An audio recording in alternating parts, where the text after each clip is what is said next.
Hello and welcome. In this video, I am going to show you how to classify a data set by using SVM, that is support vector machine algorithm. It generally deals with the regression and classification models. So here we are going to classify our data set. Let me show you our data set. This one. Our data set is about the number of patients who are suffering or having possibilities to be suffering from breast cancer, or we can say tumor. Approx 700 records are there and contain number of attributes. Attributes means the number of columns, and number of columns are there like patient name, patient ID, and in which class patient is lying. There are two classes are there, that is benign. Benign are those classes which can be easily, or which can possibility to be recovered, and malignant are those classes which have no possibility or less possibilities to be recovered or maybe lying to that. So there are two classes are there, that is benign and malignant. For the benign we are using numerical count 2, and for the malignant we are going to use numerical count 4. So let's get, this is a publicly available data set. If you want to download, I will drop a link in the description, you can download from there. So let's start our project. So first of all, we have to import the necessary library for this mini project. That is, we are going to import three libraries, that is pandas, numpy, and matplotlib. Pandas for the data analysis, numpy is an ND array, generally deals with for the calculation with the array, and the third one is matplotlib. This is used for the visualization. So now I'm going to import all the necessary libraries. Yes. Import pandas as pd, import y as np, and import matplotlib dot pyplot as plt. Yeah, this one. So here I imported all the necessary libraries. In the next step we have to load our data set into this Jupyter notebook. As I use Jupyter notebook on the IBM Watson platform, so here I am going to upload notebook with the help of insert code method. If you are using Jupyter notebook separately, you can save your data set as well as the Jupyter notebook in the same folder, and you can easily read, or you can say load that data set in your notebook by using pd dot read underscore csv. In parentheses you will provide the folder, or we can say the dataset name. So by which you can import, if you are using IBM Watson platform, so you can import like this, this one. So insert into code as a pandas data frame.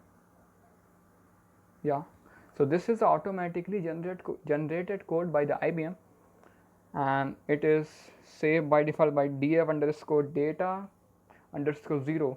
So now we are going to save is like a data, as it is our main data set. Data pd as the main, the same function is used for reading file. The CSV stands for common separated values, and our file format is .csv. That's why I'm using this. If our file format is .xls and all, Excel and all, so in the case of Excel, that we use read underscore xls. So data, and here we are using head method, which is generally used to show the first 5 rows, or we can first 5 records of our data set. Yeah, this is the first 5 record of our data set. There are a number of attributes are there, like id, clump, unif size, unif shape, and so on. There one more thing, that is class. As I further told you, what is the class? There are two classes are there, benign and malignant. For benign we are using numerical count 2, and for the malignant we are using numerical count 4. So if you want to see the whole data set, as I told you, there are 700 records are there, so just put 700. Yeah, this one. Yeah, so you can see 4 is also there in the class section. So 4 is stand for the malignant. Yeah, So let's compress it again. Okay, so here I show you how to upload our data set, how to import libraries. In the next step, we are going to have a quick review of our data set. Suppose how many counts are there and so as there are lots of attributes are there, but our main task is to work with a class, as we have to classify class into two separate clusters. So for this, there are two classes are there, as I told you. So now separate class. So for this we are going to first of all we have to count how many classes are there for the benign and the malignant.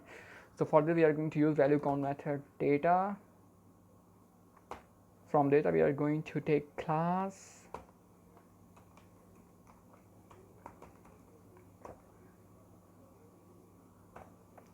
and here I'm using value count method.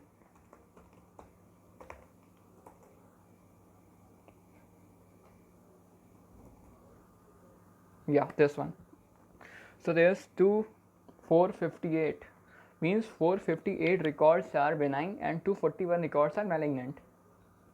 So here I told you how many records are there. Okay, so in the next step we have a look, we have a visualization. We can visualize our data for getting the brief information about how our classes, like this benign and malignant, is depend on other attributes. Like we are here in the next step we are taking only two attributes, that is clump and unit size, and plot a graph, or we can scatter plot and classify, not a classify, and we have a comparison in how classes are related to each other. So next is we are going to make a separate classes. In the next step we are going to make separate data frames, for one for the malignant class and another for the benign class. So first for the malignant class, benign, first for the benign class. Okay, benign data, it is present in the data frame. From data frame we are going to access class,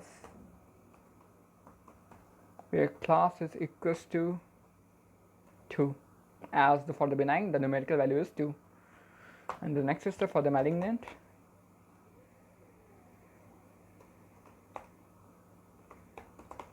we are using malignant underscore data variable, data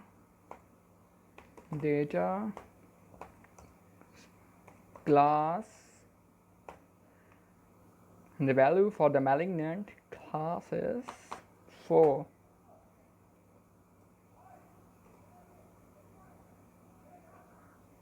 Sorry.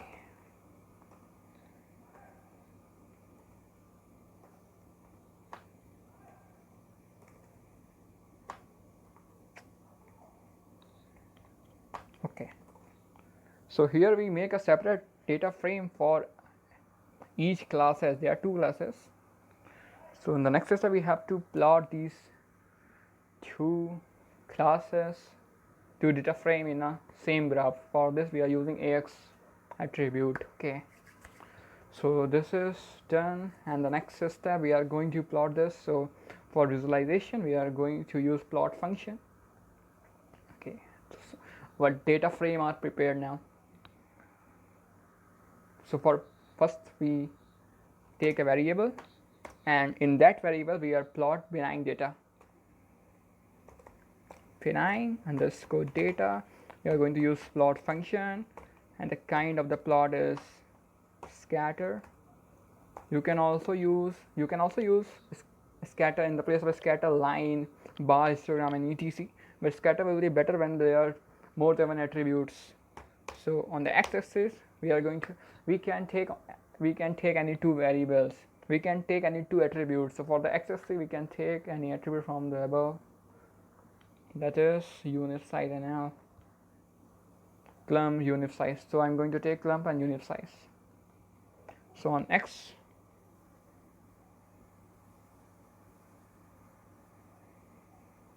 axis I'm going to take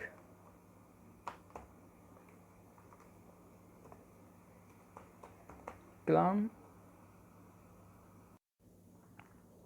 So from the x-axis, I'm going to take clump as an attribute, and from the y-axis, I'm going to take unit size as a second attribute. You can take any two attributes from the above. So, okay. So in the next step is kind is there, x is there, and y is there, and decide the label. So label for this will be benign.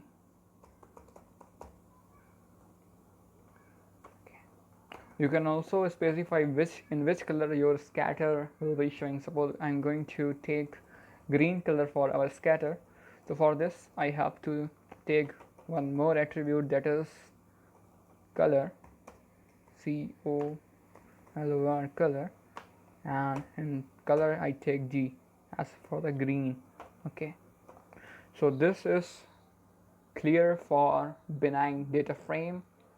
And for the next data frame we are going to use, and our next data frame is malignant. For malignant we write the same command,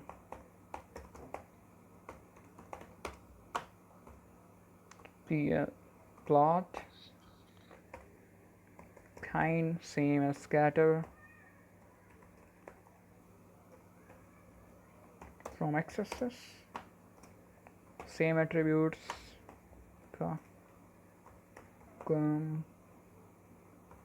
for y unit size,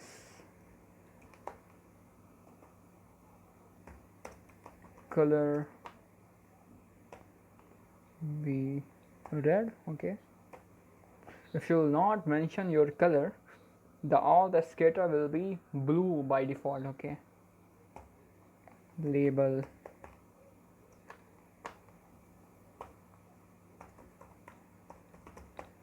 malignant. Okay, and one more thing, we have to make graph in we have to merge both graphs. So for this we are going to take ax attribute, and on ax we are going to assign our above benign data plot that is assigned into a variable. Okay, so like it, run this program. Yeah, this one. So this is the visualization of benign and malignant classes by taking two attributes, that is clump and unit size. So I hope that you have now idea about how these two classes are different with different attributes. Okay, so in the next step we are going to as you see in the data frame, there are lots of unnecessary variables like id and value etc. So we have to remove these unnecessary variables. So in the next step we are going to remove all the unnecessary variables, for which we are going to create a new data frame and taking only those elements, only those attributes that is necessary for our modeling. So for this we are going to name, that is data. You can take any name like a data model. Okay, so for this I'm going to take only that variable, that attributes that is only used for our modeling. So for this I will take some of our attributes, like there are lots of attributes are there. id is unnecessary and value is unnecessary, so we have to remove those attributes. So for this we are going to take, so all the attributes are lying in a data frame. Okay, so from data I'm going to take only clump, unit size,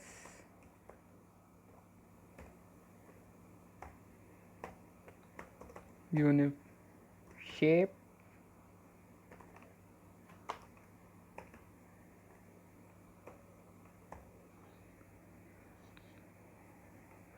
and another one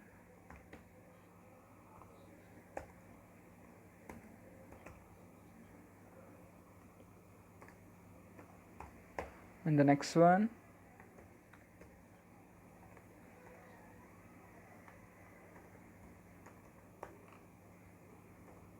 and next one,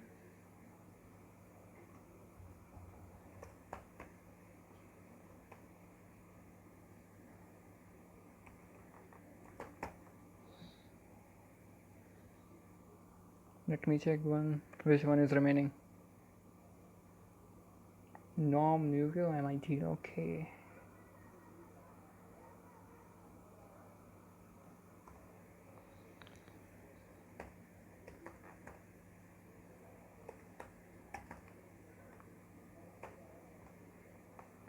And myth.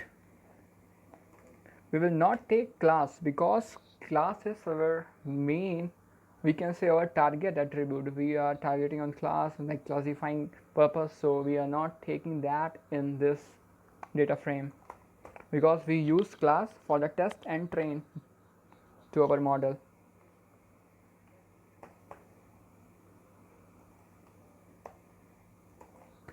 Oh, there's some error.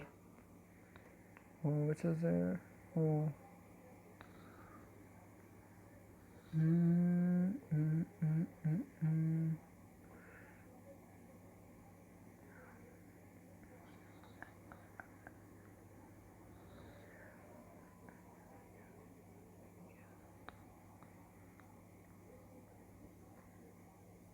Yeah, this one. There's a multiple brackets are there.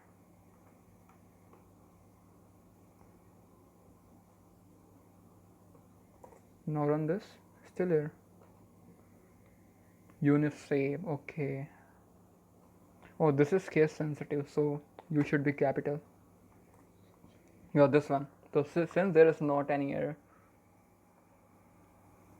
So now our data frame, or we can say our data frame is that is used for modeling is prepared, and these are the necessary terms that are used for the modeling. In the next step, we can say, okay, class, yeah, this one. You can change your data, you can change your class data into numpy array by using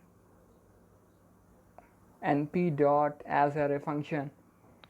So for this, first of all, we have to classify these data set into two parts. First is for the training purpose and second is for the testing purpose. So for this, for x, in x I'm going to assign above data frame as numpy array.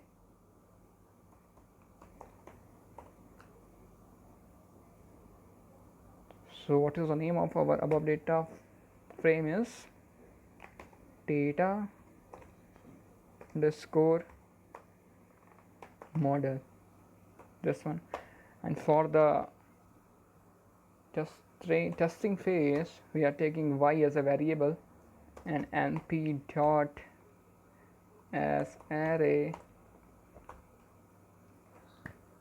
as our, not our, x is there, y is there.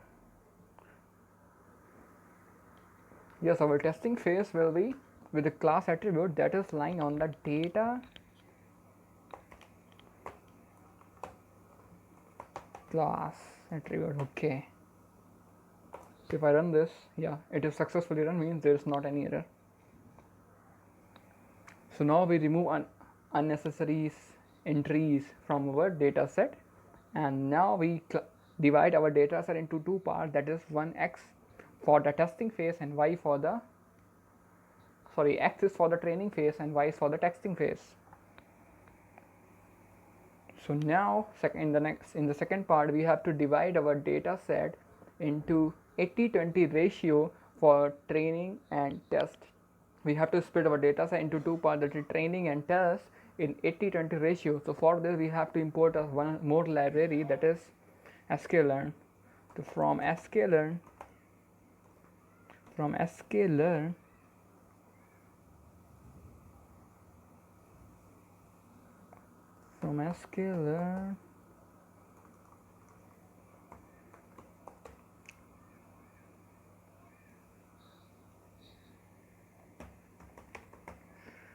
package model selection, import train test split. Okay, so next is I'm going to take four variables, that is, as I mentioned, there are train and test. So one is for the train and second is for the text. So there is a So there are two variables, so means train and test mean there are four total variables. So first of all, x train and x test, and for the y this y train and y text. Okay, so we have to divide, we can say split our data set into train and test in the 80-20 ratio. You can take any ratio like a 60-40, 80-20, 50-50, but 80-20 is the most appropriate, means that you are using 80% of your data for training your model, and after that you are testing your model by remaining 20% data. So apply train test method, train test split, and you are going to split x and y, so x y, after then your ratio that is known as test size, that is we are taking 20-80 means 0.2, 0.2, and there is one more attribute, that is random state. It is state from where you start your train test splitting. Random state equals to, you can take any value, that is we are taking 4. Okay, so after then if you run this program, your data set, your whole data set is divided into two parts, that is for the training phase and for the testing phase. You can see the shape of your data training and testing shape. So for the, if you want to see the shape of x train, just type x underscore train dot shape. If you run this program, 559 ratio 8, 559 comma 8 means 8 attributes, 559 rows, 559 records. If you want to see the shape of your target attribute, that is class, so for this you have to write y train, and for the test, if you want to check for testing purpose, shape just 140. So as we total 699 records, and including one there is a 700 records, so if you plus this 559 plus 140, so it will be take 699. Okay, so our data set is dividing into train and testing successfully. In the next step we are going to implement SVM, the most awaited thing of this whole video. Now we are going to implement SVM algorithm. So for this we are going to take a module SVM from sklearn, import SVM, yeah, this one.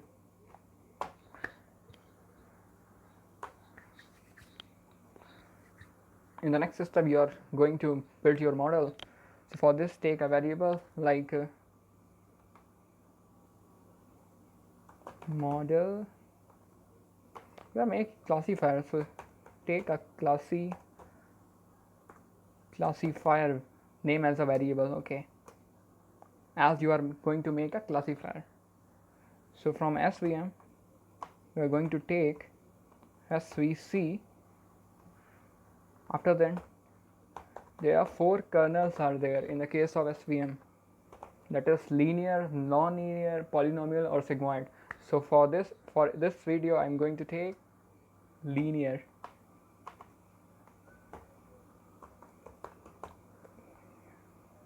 Okay, and after then gamma attribute, that is mandatory. So there's 2 methods. I'm going to take auto. So then C is nothing but cos, generally used to represent the error. If there is error, that will be multiplied by 2. Okay, in the next step I'm going to fit our model. So fit, what is our model? We are going to take the training data, that is x train and y train. So x train comma y train. If I run this program, so our model is successfully run. There is not any error. These are the all the attributes of SVC, that is C, cache size, class weights, coefficient, decision function shape, degree, gamma, kernel, and all. As I told you, there are basically 4 kernels: are this linear, non-linear, polynomial, and sigmoid. But for this video, I'm going to take linear. You can also take polynomial or non-linear and all. Well, with the help of non-linear and polynomial, it will create a complication, because that are generally used for the real data set. That data set is very complex. So this is a normal data set. So for this, I'm going to use linear. In the next step, we are going to evaluate our result. Is our result, how accurate our result is. So for this, we are going to import, we are going to take, we are going to generate reports. So for this, we are going to import from xklearn, we are going to import package from xklearn,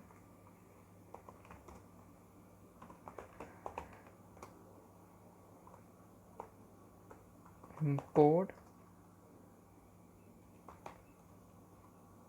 classification report. As here we are built a classification model, and in the parameters we have to pass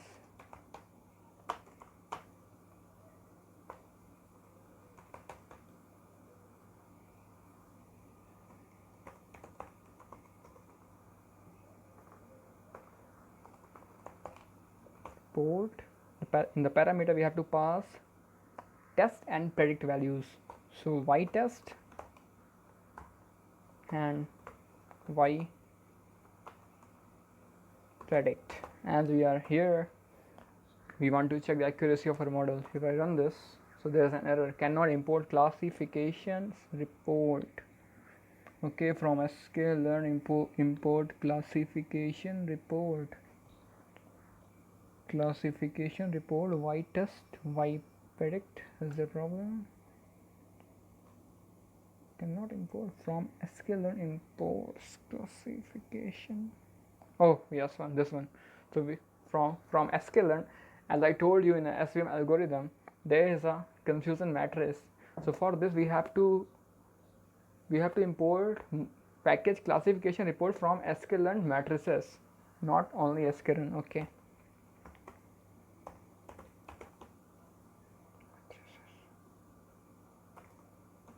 If I run this, still there is an error. Y predict is not defined.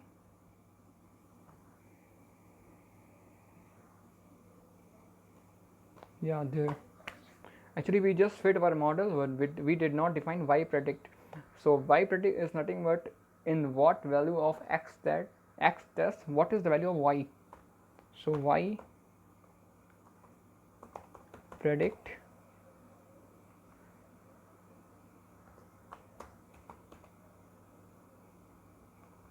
classifier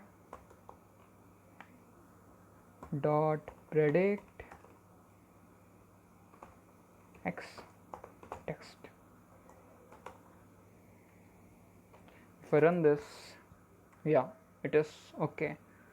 So if I print this, it will be very complicated.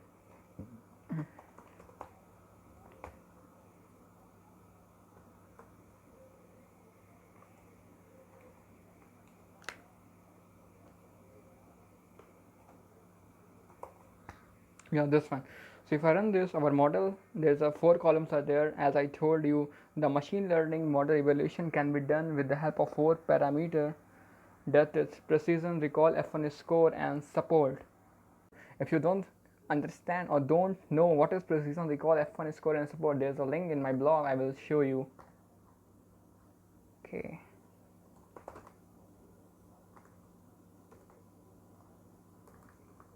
Let me show you.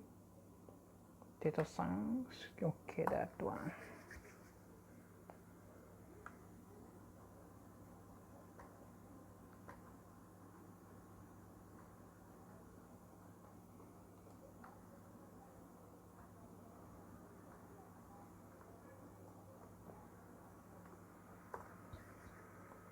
Yeah, this one. So if you don't know what is precision, recall and F1 score and accuracy. So in this post I will discuss all the parameters deeply, like on this one, with the help of an example. Actually, it is totally based on the confusion matrix, and it does depend on the predicted value and actual values. The formulas are there. So if you want to understand what are these 4 parameters, just click the description. I will provide a link. So this is all about your mini project on classification by using SVM algorithm. So if you have any query, just drop a comment. I will resolve all your queries. So thank you. I hope that your 30 minutes is not waste.